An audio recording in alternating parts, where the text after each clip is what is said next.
The Opposition, Keir Starmer, with his urgent question. Thank you, Mr Speaker. To ask the Prime Minister to make a statement on the replacement of the Chancellor of the Exchequer during the current economic situation. Mr Speaker, with apologies to the Leader of the Opposition and the House, the PM is detained on urgent business.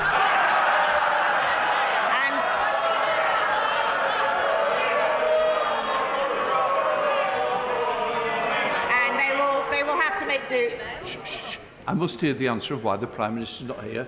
I'm afraid you will have to make do with me, Mr Speaker.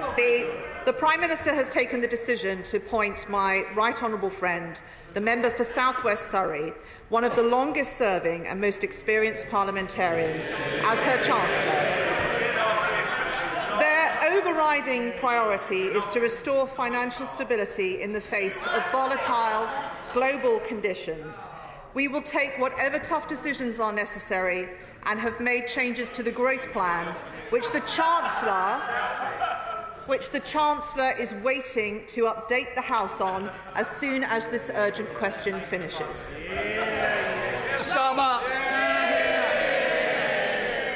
Thank you, Mr Speaker, and thank you to the Right Honourable Member for Portsmouth North for answering the question put to the Prime Minister. I guess under this Tory government, everybody gets to be Prime Minister for 15 minutes. The country, Mr Speaker, the country is in an economic crisis made in Downing Street. Because they've lost all credibility, government borrowing costs have soared, mortgage rates have ballooned, markets need reassuring. And there is long-term damage that can't be undone. Once you've crashed a car at 100 miles an hour, you've damaged it for good, and you're going to be paying much more on your insurance for years to come. And it's working people who will pay, left wondering if they can afford to stay in their homes if their hopes of owning a home haven't already been crushed. So now it's time for leaders to lead. But where is the Prime Minister? Hiding away, dodging questions, scared of her own shadow. The lady's not for turning up. Now it's time to be honest about the mistakes they made. But what does the Prime Minister say? My vision is right. My mission remains. I sacked my Chancellor, but I can't tell you why. And now is a time for consistent messaging. But what do we get? A Prime Minister saying absolutely no spending reductions. A Chancellor saying there will be cuts. A Prime Minister saying she's in charge. A Chancellor who thinks he's the CEO and she's just the chair. How can Britain get the stability it needs when all the government offers is grotesque chaos? How can Britain get the stability it needs when instead of leadership we have this utter vacuum? How can Britain get the stability it needs when the Prime Minister has no mandate from her party and no mandate from the country?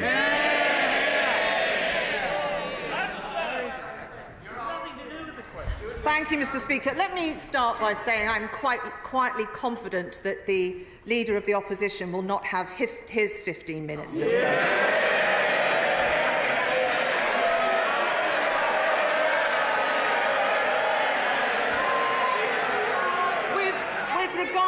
With regard to questions raised on economic policy, I will defer to the Chancellor. Honourable members will want time to question him fully and hear the detail. I do not wish to eat into that time. Our constituents will want to hear about the issues facing them, their bills, mortgages, benefits and their businesses. So I had wondered just what else the Leader of the Opposition wished to discuss in this UQ that would delay such an important statement. In his urgent question, he paints a contrast, so let me paint one too. The decision taken by our Prime Minister would have been a very tough one, politically and personally. Yet she has taken it, and she has done so She has done so because it is manifestly in the national interest that she did. She did not hesitate to do so because her focus is on the well-being of every one of our citizens.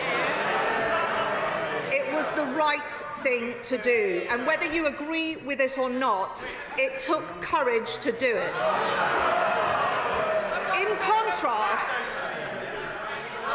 contrast, what the Right Honourable Gentleman has done today, at this most serious moment, took no courage or judgment or regard to the national interest.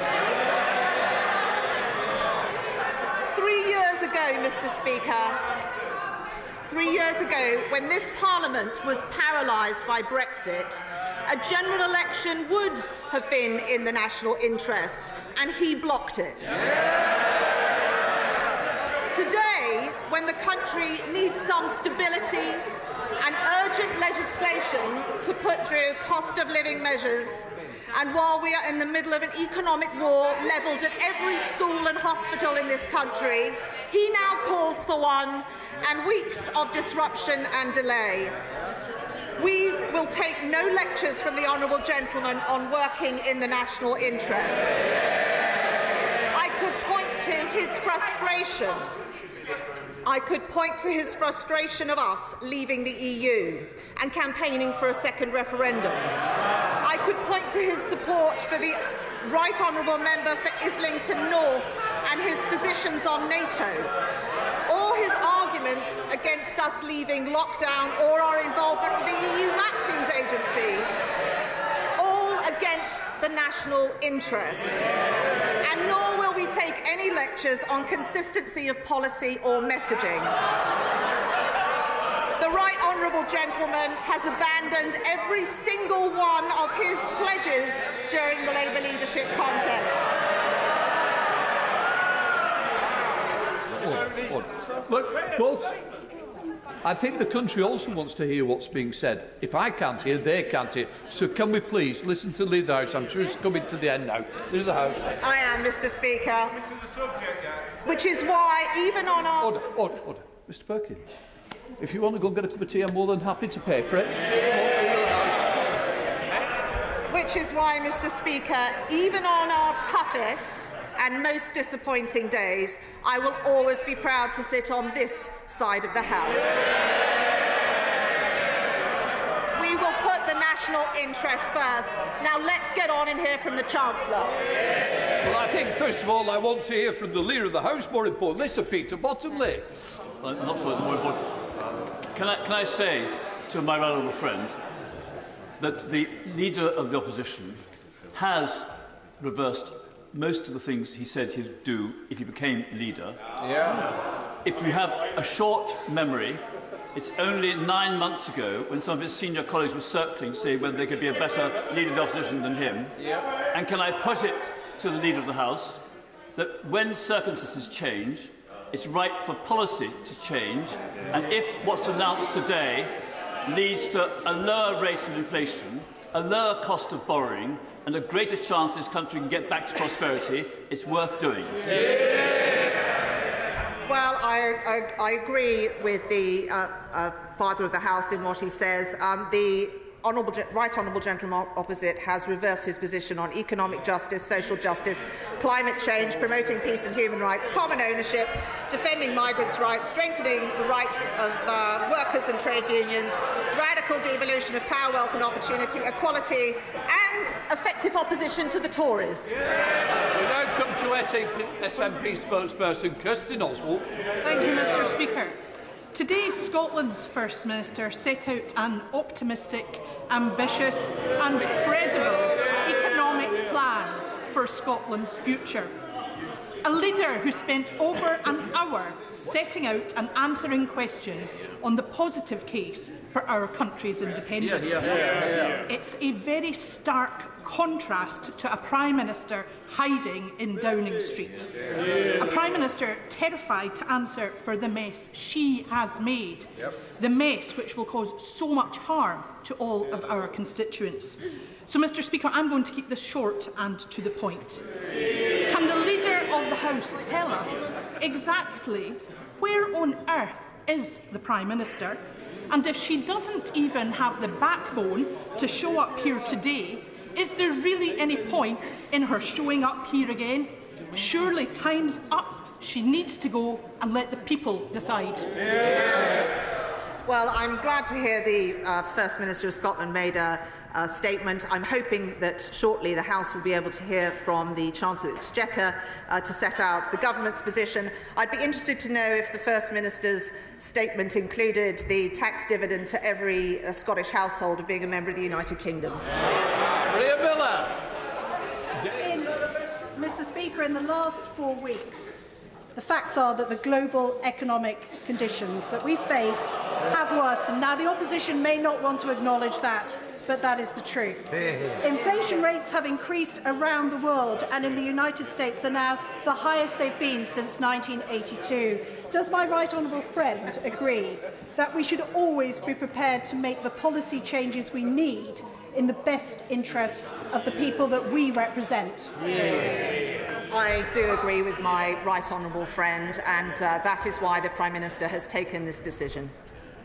Dame Angela Reid. Thank you very much, Mr. Speaker. What we have seen in the last month is one of the largest humiliations that this country has ever experienced. And it's directly as a result of the current Prime Minister's agenda, which she set out to the tiny sliver of UK people that voted for her to be the Prime Minister. Now, the Right Honourable Lady is perhaps auditioning to be the next one along, because surely she knows that this humiliated Prime Minister simply cannot last.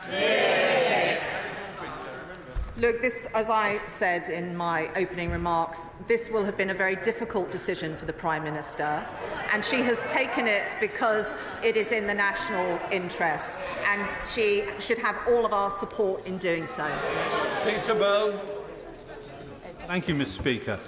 If I was the financial director of a PLC and I went to a board and suggested that we cut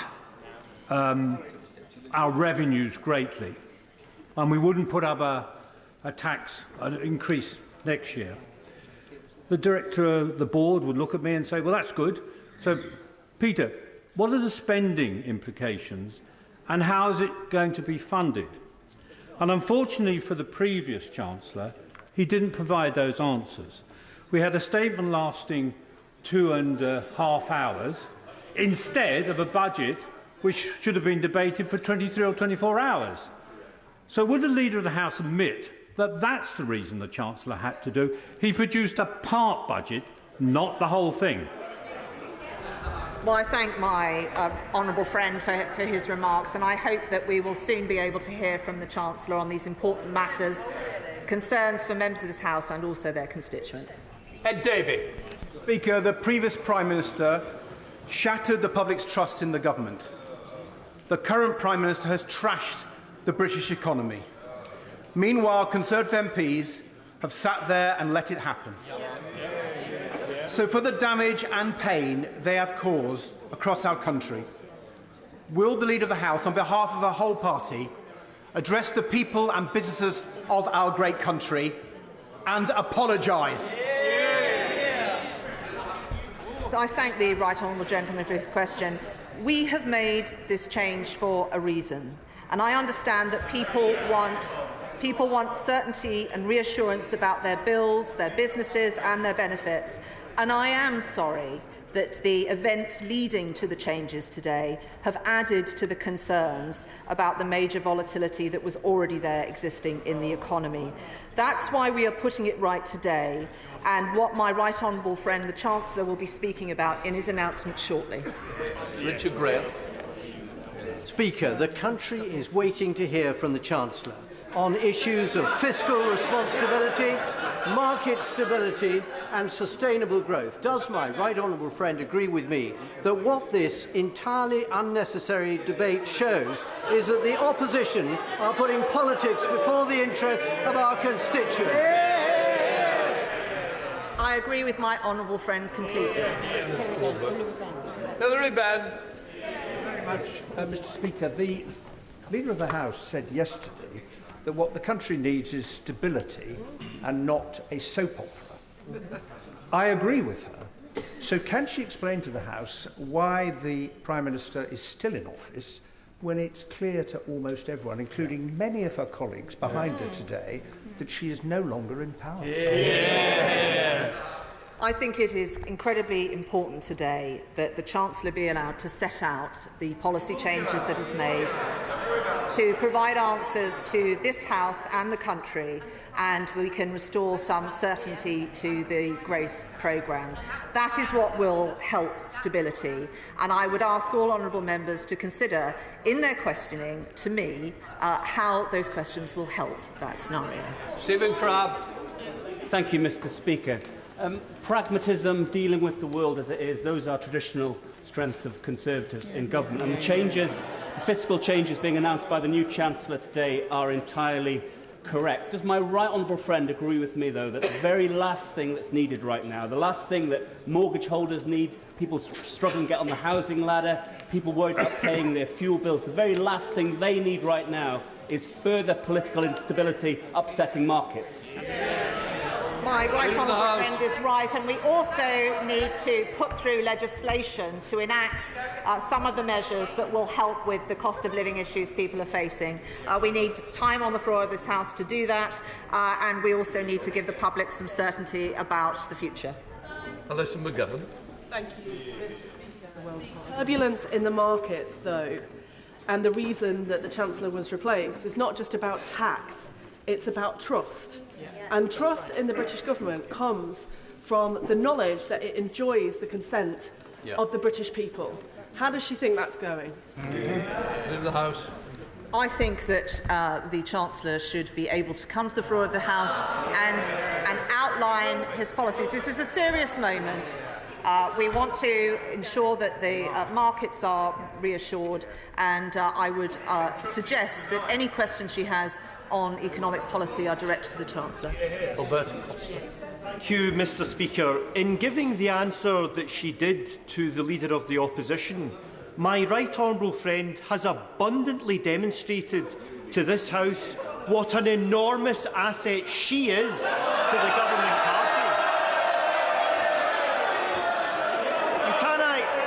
And can I just ask the right honourable lady, does she agree with me that any single Conservative MP would make a fantastic Chancellor well above any socialist or separatist opposite?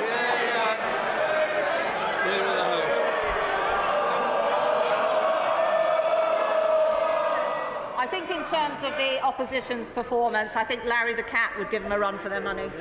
Sammy Wilson. Mr. Speaker, I and my colleagues take no joy in the difficulties which the government and the country finds itself in at present, because of course it affects all of our constituents. And would the Leader of the House not agree with me that for most people watching this today, they don't want to see political point scoring or in-house backstabbing? They want to know how they're going to be able to afford to pay their mortgages, how they're going to meet their cost of living, and how they're going to make decisions about their businesses. The right honourable gentleman is absolutely right, and lovely though I am, I think people want to hear from the Chancellor. They want to hear the detail of the policies that are changing. They want to be able to, members will want to be able to ask him about how that is going to affect their constituents. That is what we should be focusing on today. John Lemon. Mr. Speaker, I very much welcome the speed at which the new Chancellor has acted, but can the Leader of the House confirm that the Chancellor and all members of the Government will continue to work with colleagues in the backbenches to ensure that we are able to communicate the great successes of this Conservative Government to all parts of the nation? Well, thank you. And I know the Chancellor wants to work with all members of this House in the interests of all of our constituents, and I hope that there will be also opportunities to talk about our record in government and how we've transformed this country for the better since 2010. John Warrer. Thank you, Mr. Speaker. The Leader of the House's response to this urgent question was, quite frankly, ridiculous, claiming that the Prime Minister cowering in some corner somewhere is courageous. It does not take courage to crash our economy. No. It takes reckless arrogance and a disregard for ordinary people's working lives. It equally does not take courage to sack her Chancellor after barely a month. It takes total desperate opportunism. Will she admit that what it will take to restore our fiscal credibility and the confidence of the markets is a Labour government? The Prime Minister's actions did take courage, personal courage, and it was the right thing to do in the national interest. I think the right thing to do in the national interest is let the Chancellor give his statement. Duncan Baker. Thank you, Mr. Speaker. Whether it was during the pandemic and £450 billion spent, whether it is Ukraine and 100,000 refugees who are now in our country that our constituents are looking after, or whether it is the hardships of the energy crisis, can my right honourable friend tell us that this government will always do what is necessary to step up to the plate and help the most vulnerable people in society across in our country and the rest of the world? Of the House. As I'm sure the Chancellor will say, we are in very volatile times. The war in Ukraine is not just a war against the people of Ukraine. It is an economic war against other nations too.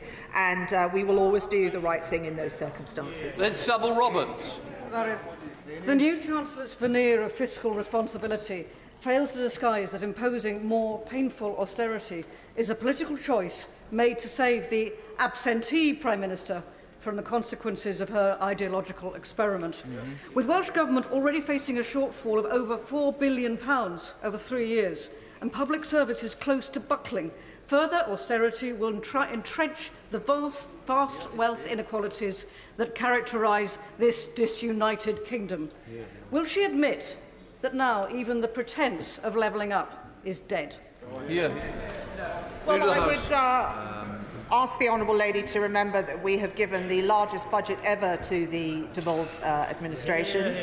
But against the backdrop of coming into government where there was no money left, we still have managed to hold down fuel duty, introduce a living wage, create a modern welfare system where people are better off, and got nearly 4 million people into work.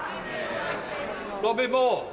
Mr. Speaker, I share the government's desire to reduce the tax on working people, but of course we must ensure stability in the markets because these go hand in hand, and therefore I welcome the Chancellor's announcement to the markets earlier this morning. So can my right honourable friend confirm that the government is working with the OBR and others in developing policy for the upcoming medium-term fiscal plan? Well, I thank my honourable friend for his remarks. He is absolutely right to stress the importance of stability, and I think that will be helped by the Chancellor being able to make his statement. Stella Creasy. Thank you, Mr. Speaker.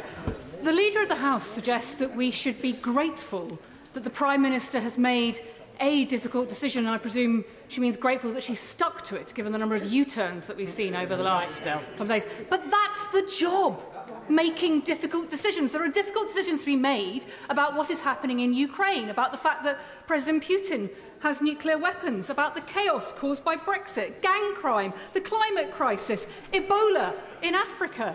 And all we know right now is, unless she tells us otherwise, that the Prime Minister is cowering under her desk and asking for it all to go away. Isn't it about time she did and let somebody else who can make decisions in the British national interest get in charge instead? Well, the Prime Minister is not under a desk, as the Honourable Lady. I can assure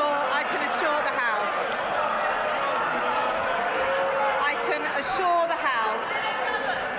I can assure the House that she is with regret, she is not here for a very good reason. But neither has she taken this decision to win the Honourable Lady's gratitude. She's done it out of a sense of duty because she knows what's in the national interest.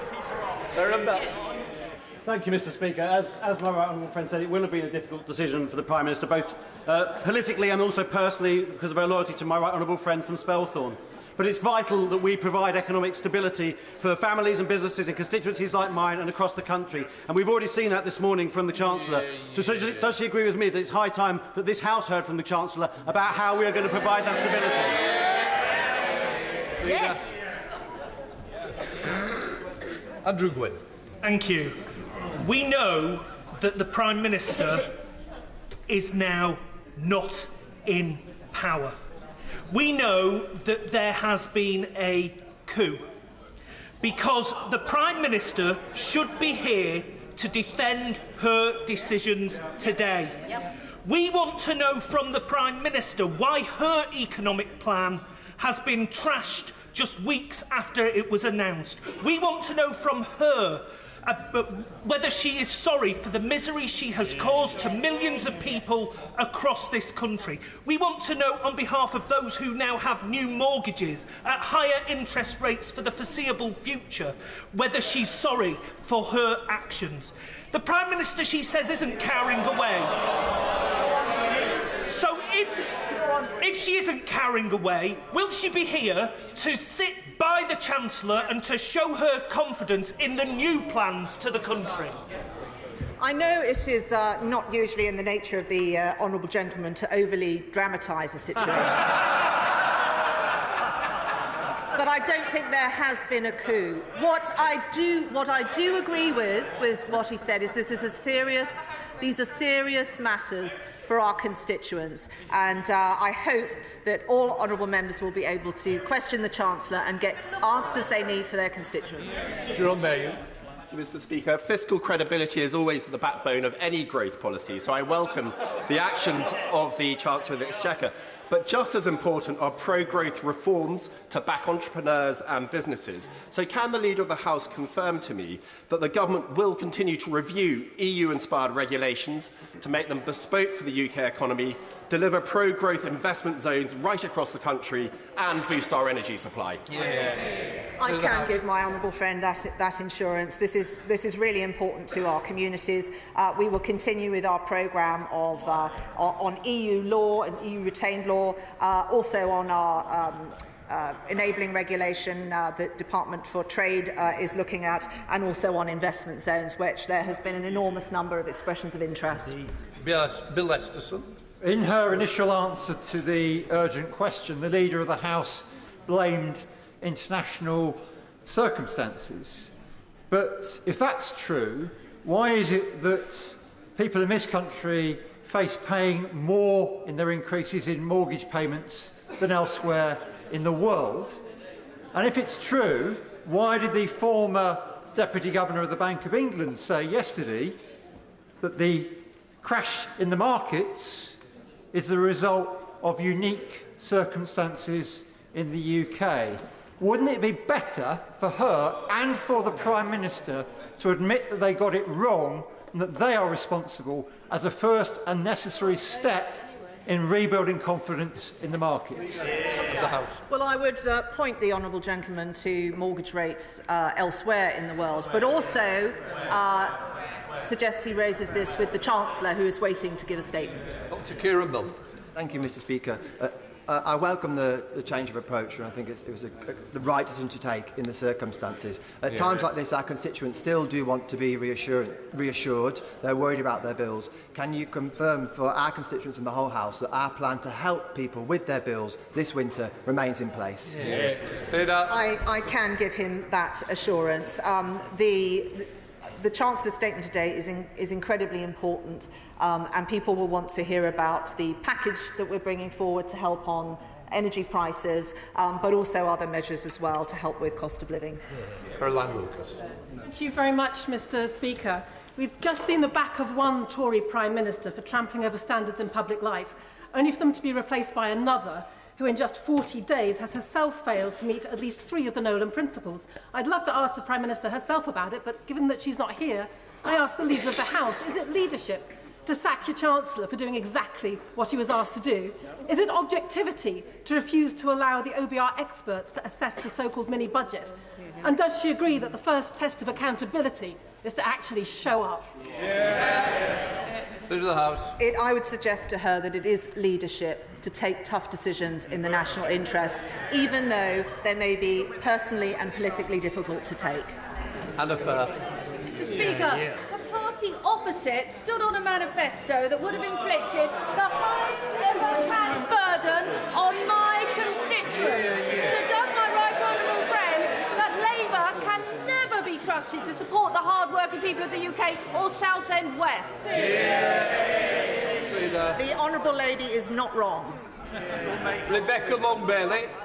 Mr. Speaker, Pendleton Leisure Centre, a flagship council development to tackle health inequalities in an area of high deprivation which seldom enjoys such investment, was suspended last week, largely, I'm told, as a result of the government's economic car crash and the prospect of more public spending cuts to come. Will the Leader of the House apologise on behalf of the Prime Minister to the people of Salford? Leader. Well, this is... although this is not business questions, if the honourable lady would like to give me the details of that case, I'd be happy to take it up.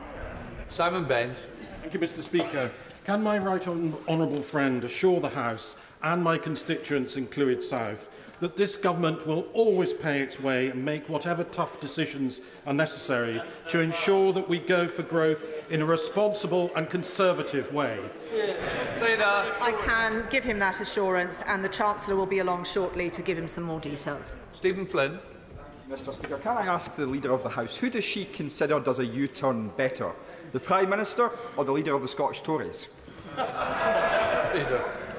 Well, I live in hope that the honourable gentleman and his party might do a U-turn and decide to honour the democratic vote in a referendum.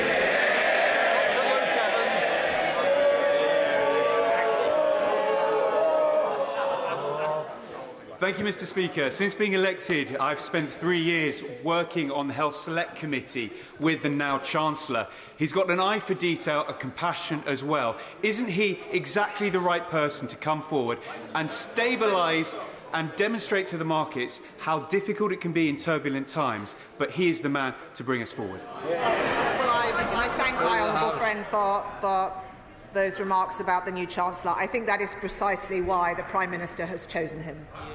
Dave Dynagons. Thank you, Mr. Speaker. In terms of the national interest and also to offer further reassurance to the markets, can the Leader of the House just confirm that the Prime Minister will not be taking any decisions on economic policy in the future? Leader of the House.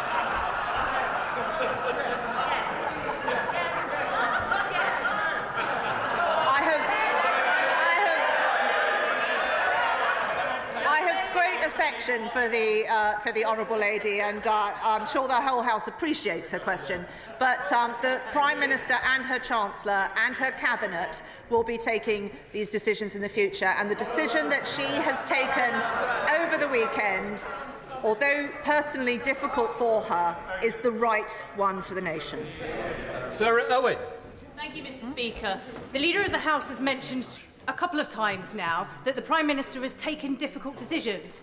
Can I please enlighten her that these are not difficult decisions? Difficult decisions are what are facing our constituents, choosing whether they can actually turn the lights on, finding out how they can heat their homes and how they can feed their children. Don't our constituents and those people deserve an answer from our Prime Minister and not an answer about just saying our Chancellor will come and tell us later? Well, the honourable lady will want to hear from the Chancellor, because she will be able to ask him the precise questions that are of interest to her constituents. This government has always protected people against the cost of living, and it has always protected the most vulnerable in our society, and we will continue to do that. Mr. Carmichael. Mr. Speaker, can I say to the Leader of the House that she and her colleagues do not have a monopoly on the understanding of what it is to take difficult decisions in the national interest. In 2010, my colleagues and I entered government and took many difficult decisions for which we paid a political price. We did that because it was in the national interest. We did it on the advice of the Bank of England, and we set up the Office of Budget Responsibility as a consequence. The Prime Minister would also be part of that government, At what point did she think it was no longer necessary to listen to the Bank of England and the OBR? Well, can I first thank the right honourable gentleman for raising the issues we faced in 2010 when we came in. People will remember the note outlining that was no money left. What is less well understood is the scorched earth policy that accompanied it to tie an incoming government into all kinds of contractual difficulties to make their job so much harder. That is why those on the opposition benches should never be allowed near government. And I would say to the honourable gentleman that the Chancellor will be along shortly to answer questions about the OBR. Jess Phillips. Thank you, Mr. Speaker. I find it absolutely incredible that the Leader of the House is incredulous that people might want to hear from the Prime Minister. As if it's like, a political game to ask the leader of our country questions. It is an embarrassing thing to assert. But in the national interest, and she so wants to hear from the Chancellor, can I ask her to be completely honest, because nothing that we've seen has been honest. I apologise. It's not of an individual, it's withdrawn. Right, carry on. Oh, yeah, because it wasn't an individual. OK. Good on. Can I ask her, why is it, because we had to have the statement earlier at 11 o'clock while I was on the train, when you can actually get on a train, why the markets needed reassuring? Well, the first thing I would say to the honourable lady is I fully appreciate the optics of me appearing at the dispatch box, but there is a very genuine reason why the Prime Minister is not here today, and I would just stress to you that it is not. I can understand people wishing to make political hay over it. She would wish to be here, but she is not able to at this moment. And the Chancellor will be along shortly to answer these questions. Thank you, Mr. Speaker. Last Friday, the value of the pound fell after the Prime Minister walked out after just over 8 minutes from her press conference. Isn't it increasingly the case that she and her government are a risk to Britain's financial stability? And isn't it time she stopped shirking, turned out to be held accountable, or get out of the way and call a general election? Well, I would just stress again to all honourable colleagues that there is a very good reason why the Prime Minister is not here, and that the Chancellor will be making a statement shortly where you can ask him these questions. David Linden.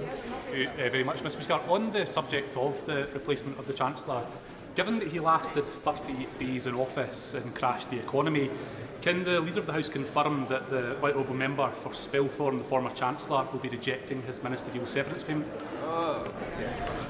Leader.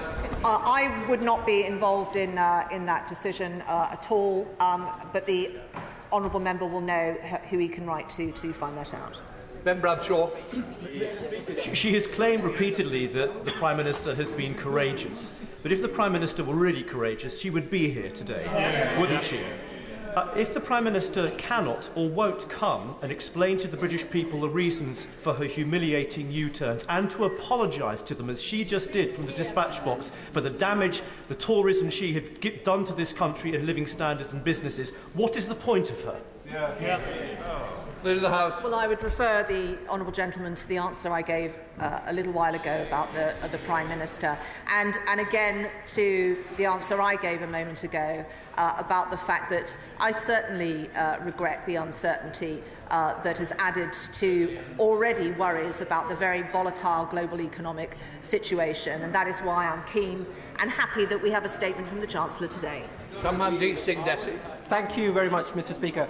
The Prime Minister repeatedly declared that she was working in lockstep with her Chancellor, but then very unceremoniously dumped her closest political friend at the earliest possible opportunity in order to temporarily save her job. And now, in the greatest of ironies, she has sent out the very right honourable lady to speak on her behalf, who is very desperately seeking to replace her. Leader of the House, I understand that Downing Street is hosting a reception this evening. Is it a wake? Leader.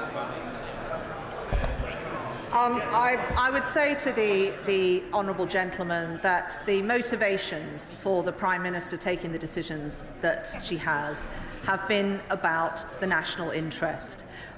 He may not appreciate, and I'm not asking him to, the courage and the duty that she felt to do that, but that is why she has done it. Chris Stevens. Mr. Speaker, so I just want to be clear. Can the Leader of the House confirm then that the former Chancellor has been removed by the Prime Minister for acting on her instructions?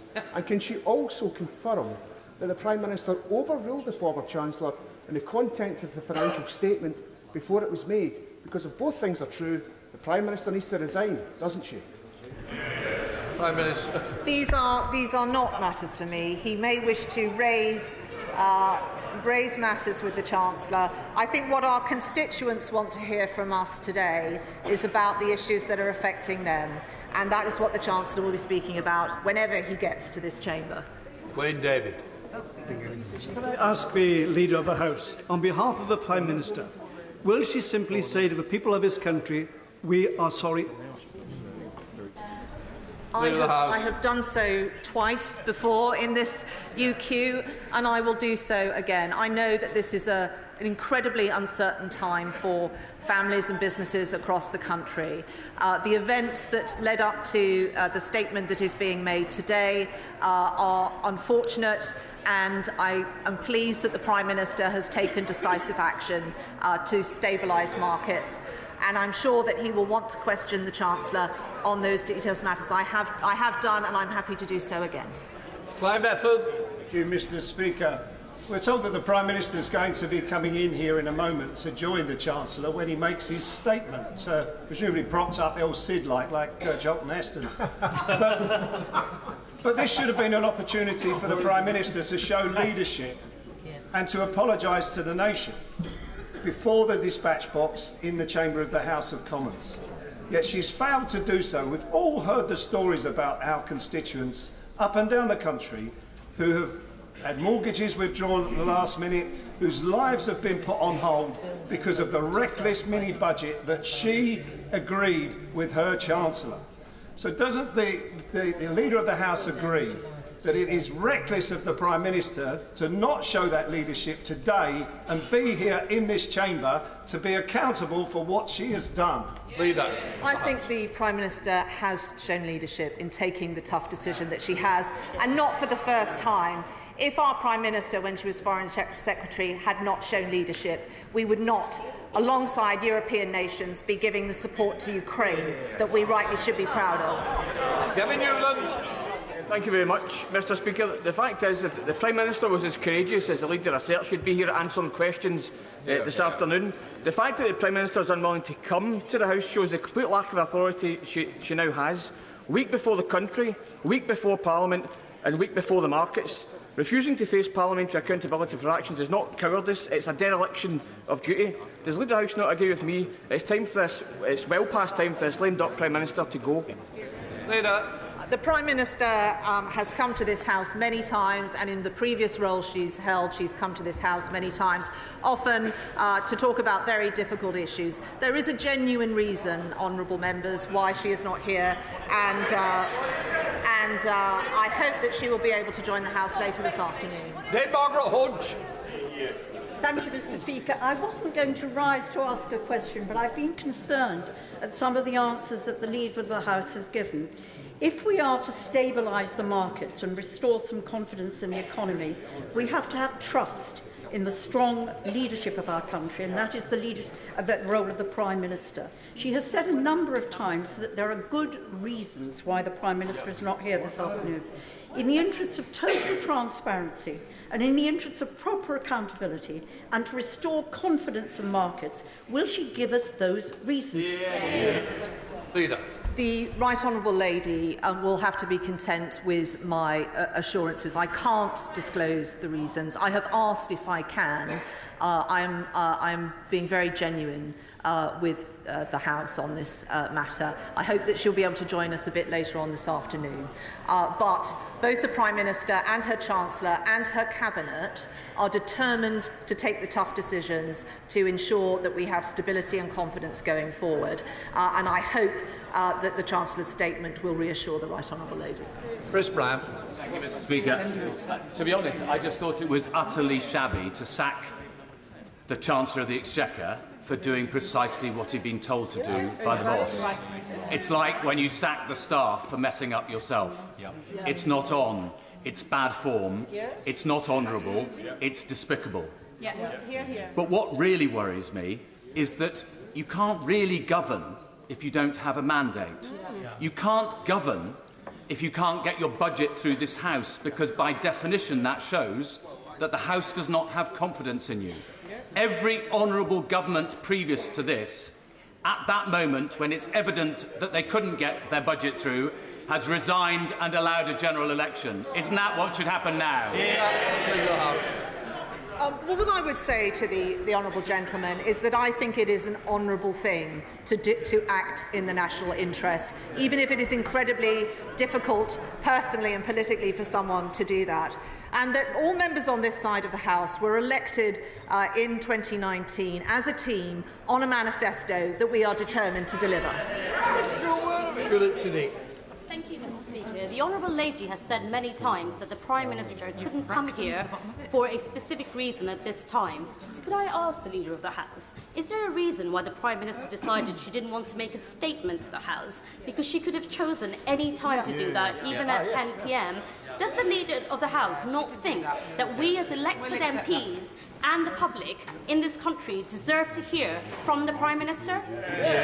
I'm sure there will be many opportunities to hear from the Prime Minister,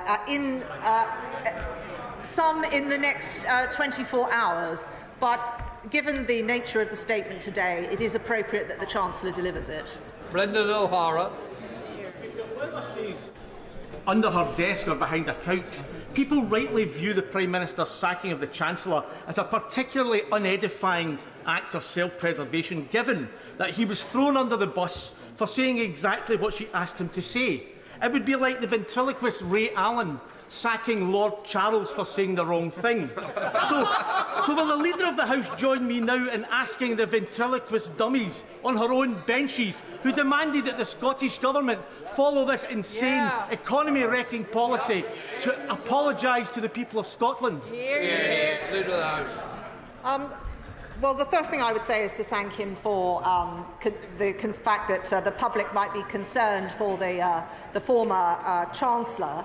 But I think what they are really going to be concerned about is their own household budgets and their businesses. And that is why it is important this decision was taken, and we will hear from the Chancellor shortly.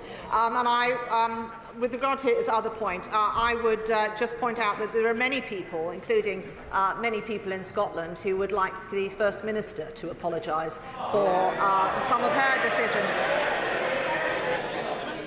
Christian Wakeford. Thank you, Mr. Speaker. With her economic plan much like a judgment in tatters, the fact she can't even be bothered to come to the chamber today, what is the point of the Prime Minister?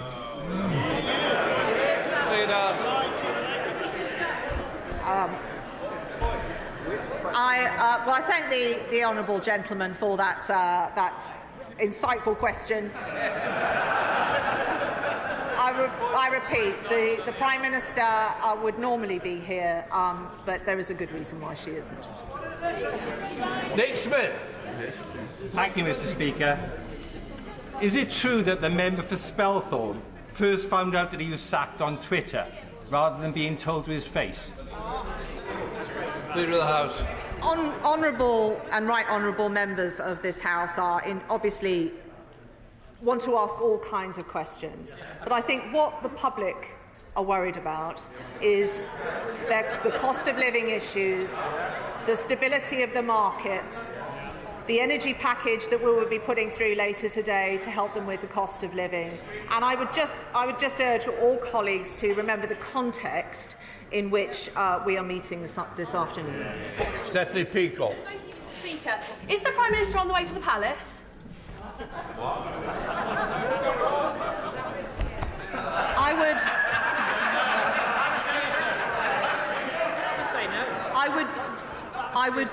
I would very much like to be able to tell all honourable colleagues what the Prime Minister's business is today, but there are very serious matters as well as economic matters that are in the Prime Minister's in tray, and she, as people will know, she comes to this House on a regular basis and she'll be here tomorrow, but she's not able to be here at this precise moment. Toby Perkins. Mr. Speaker, the markets were spooked not just by the reckless mini-budget, but also by the sense that we had a Prime Minister incapable of answering questions at the end of a press conference and without any sort of grip on this government. So it is entirely legitimate for my right honourable friend from Holborn St Pancras to give her an opportunity to come and assure the markets. Isn't the reality that the Prime Minister's inability to answer questions is just as fundamental as the failure on policy in why this country is now in an economic crisis? I'm buoyed up by the fact that the members on the opposition benches very much want to see the Prime Minister, and I hope that if she is able to join us this afternoon, that they will give her a big cheer when she does. Christine Jardine. Thank you. Thank you very much, Mr. Speaker. I accept what the Right Honourable Lady is saying about the Prime Minister not being here, that there may be a very good reason. And I also agree with her when she said frequently that we must be acting at the moment in the national interest. For me, the national interest is what is in the interests of our people, our constituents. And what they are telling me in Edinburgh West, and I'm sure very many of the rest of you, is that they no longer have any confidence in this Prime Minister. That while she may have had the courage to sack her partner in presenting the growth plan to the country, that what they would like is for her now to have the courage to accept that she was also wrong and to step down. So will the Right Honourable Lady and her Cabinet colleagues please take that message back to the Prime Minister wherever she is? Leader of the House. Well, I think that the Prime Minister, in her current role and previous roles, has always acted in the national interest, and she will continue to do so. Her government will continue to support her. What we need, this country needs some stability and some assurance now, and she always takes decisions in the national interest. Davis. Mr. Speaker, as the new Chancellor has reversed all the economic promises made by the Prime Minister in her election campaign to become Prime Minister, and that very Chancellor had the fewest votes in that leadership election, he was thrown out with 18, doesn't this show that the next Prime Minister should not be chosen by the members opposite and their wider membership, but by the British people in a general election as soon as possible to get this country back on track? The House. Well, I think there are serious questions that we should be examining as a Parliament today, and I hope that we will soon move on to the Chancellor's statement. I think that is what our constituents are concerned and worried about, and not about events within the Westminster bubble. Matt Weston. Speaker, obviously this is an absolutely legitimate question that's been put forward today. The public wants to know why the Prime Minister sacked her Chancellor after just 38 days, and particularly given that she was co-architect of the plans, the economic plans, why she herself has not resigned. Yeah. Leader. Tomorrow, I think we are having, or later in the week, we are having Prime Minister's questions. Members have an opportunity every week to put questions to the Prime Minister. Mr. Gibson. Thank you, Mr. Speaker. The pound is falling off a cliff, interest rates are soaring, inflation is rocketing, and pensions have been on the verge of collapse. We have a new Chancellor who is the de facto Prime Minister, and a Prime Minister who has been reduced to a spectator as her own MPs plot her removal. The Honourable Lady today, the Leader of the House, has defended the Prime Minister today, but can I ask her, does she think if she had won the leadership contest, she would have been a better Prime Minister? Leader of the House. I support the Prime Minister. The Prime Minister has shown great courage and duty over the last few days. and she has my admiration and respect for that. The Honourable Lady has various criticisms of her. I would stand our Prime Minister against her First Minister any day of the week. Charlotte Nettles. Thank you, Mr. Speaker. Local public services in Warrington have been slashed to pieces over the last 12 years, and we are finding it increasingly difficult to meet the demand for basic statutory services, let alone before inflation started rocketing, pushing costs of delivery up. Any more cuts will mean collapse. The Prime Minister spent last week promising no cuts to public spending and boasting about her 2-year energy price freeze. So does she have any say at all on government economic policy? Leader of the House. Well, the Honourable Lady can put her questions to the Chancellor shortly, but what I would point out is that clearly all organisations are facing rising costs. That is in part why we have acted so swiftly, and even today we'll be putting through legislation to help with the business and cost of living. Richard Johnson. Thank you, Mr. Speaker. The Prime Minister has been in office for 6 weeks, but notoriously, even with the rigours of the budget, is yet to find time to call the First Minister of Scotland or the First Minister of Wales. Does the Leader of the House think that the Prime Minister will remain in office long enough to be able to do so? I know that the Prime Minister takes her responsibilities.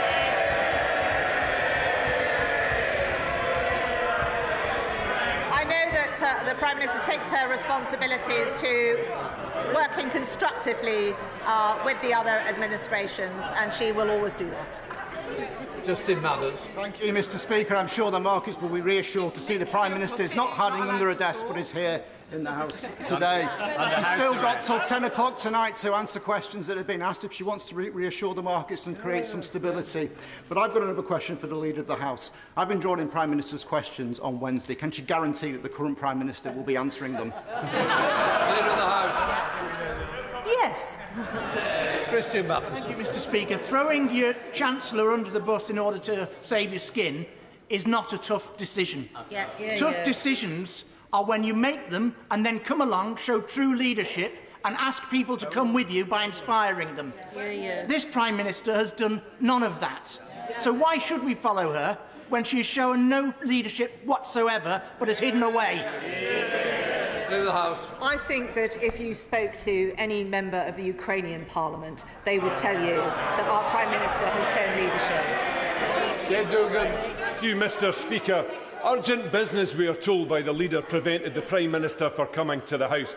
What on earth could have been more urgent than coming to atone for the economic chaos that she has wrought on pension holders and mortgage payers across these islands, and especially in Scotland, where the party opposite enjoy no mandate whatsoever? The Prime Minister thanked her former Chancellor for the excellent work that he had done. Can the Leader of the House explain, or maybe now the Prime Minister's turned up, she can the Leader of the House explain, thanked for what? Leader of the House. The honourable gentleman will know that the Prime Minister has Prime Minister's questions every single week. He can put questions to her there. There was very good reason, as I have repeatedly explained to the House, why she could be here. You will notice that she is present here now. And I will start listening to the honourable gentleman on democratic mandates when he honours the results of the Scottish referendum. Jim Shannon. Thank you very much, Mr. Speaker. I thank the Leader of the House for her answers, but I'm not in the business of point scoring. Does the Leader of the House not agree that the face behind the budget is much less important than what the budget outlines? Is there confidence that the Chancellor can help business, help people stay in work, ensure that funding is available for the NHS and government departments cannot take further austerity, so that all of the United Kingdom of Great Britain and Northern Ireland can truly be better together? Well, the honourable gentleman is held in great affection by all members of this House and is often the finale at such UQs because he is full of common sense, and I think that what he says is absolutely right, and I hope now we will be able to hear from the Chancellor very shortly. Point of order.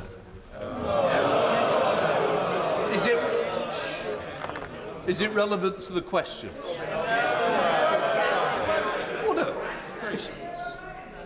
Order. If it's relevant to this, I will take the point of order. Chris Brown. I'm grateful, Mr. Speaker. On a point of order, You know that for the last hour we've been listening to questions which were meant to be directed to the Prime Minister. The Leader of the House said repeatedly that there were reasons that the Prime Minister couldn't be here. If there were legitimate reasons, I'm sure every single member of this House would want to hear them. Now that the Prime Minister has arrived,